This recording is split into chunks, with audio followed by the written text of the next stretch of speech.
ओवैसी को टांग अड़ाने की बहुत बुरी आदत है, जैसे वो बिहार इलेक्शन में टांग अड़ा रहे हैं। बिहार में चुनावी संग्राम चरम पर है। हर दल एक दूसरे को नीचा दिखाने में लगा हुआ है, लेकिन इसी रेस में एक ऐसी पार्टी कूद चुकी है जिसके पास ना तो अपना वोट बैंक है और ना ही कोई जनाधार, ना ही उसके नेता को बिहार के ज्यादातर लोग जानते होंगे, लेकिन फिर भी वो बिहार के चुनाव में कूद रहे हैं। हम बात कर रहे हैं असदुद्दीन ओवैसी की। ओवैसी की party AIMIM grand democratic secular front के तहत चुनाव लड़ रही है और बिहार की 24 सीटों पर उनकी पार्टी ने उम्मीदवार उतारा है।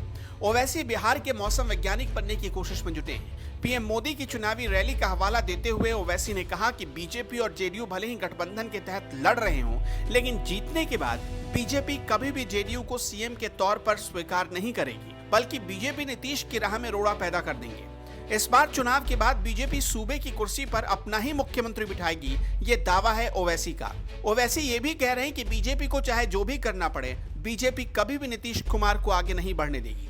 वैसे आपको ये भी बता दें कि ओवैसी जानते हैं बीजेपी और जेडीयू का गठबंधन कितना पुराना है। दोनों पार्टियों में अच्छी दोस्ती है और अगर बीच के 1.5 साल को छोड़ दे तो ये दोस्ती तकरीबन 20 साल से भी ज्यादा पुरानी है। खैर, ओवैसी यही नहीं रुके। उन्होंने कहा कि पीएम मोदी ने अपनी रैली में एलजेपी यानी लोक जनशक्ति पार्टी का जिक्र नहीं किया है। इसका मतलब साफ है कि वो मन ही मन एलजेपी का समर्थन कर रहे हैं, यानी पीएम मोदी एक तरीके से एलजेपी का सपोर्ट करके उसे जीत दिलाना चाहते हैं। ओवैसी ने पीएम मोदी पर अटैक यही नहीं रोका, आरोप लगाया कि बीजेपी एक बार में 2 घोड़ों की सवारी करने की कोशिश कर रही है।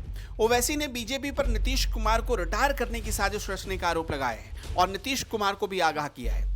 राजनीति ऐसे ही की जाती है, फूट डालो और राज करो, लेकिन फूट डालने के लिए ऊल जुलूल बयान देना पड़ता है। पर ओवैसी शायद ये भूल गए कि जिस क्लास में आज वो पढ़ा रहे हैं उस क्लास के पीएम मोदी और नीतीश कुमार प्रिंसिपल रह चुके हैं। ओवैसी को बीजेपी की 19 लाख नौकरियां देने की घोषणा नीतीश कुमार को टेक ओवर करने की साजिश नजर आती है। वैसे ओवैसी जिस गठबंधन से लड़ रहे हैं उसके नेता हैं उपेंद्र कुशवाहा, जो पार्टी बदलने में पहले से ही माहिर है। कभी नीतीश कुमार के बेहद खास रह चुके हैं, लेकिन अब नीतीश के टॉप दुश्मनों में से एक है।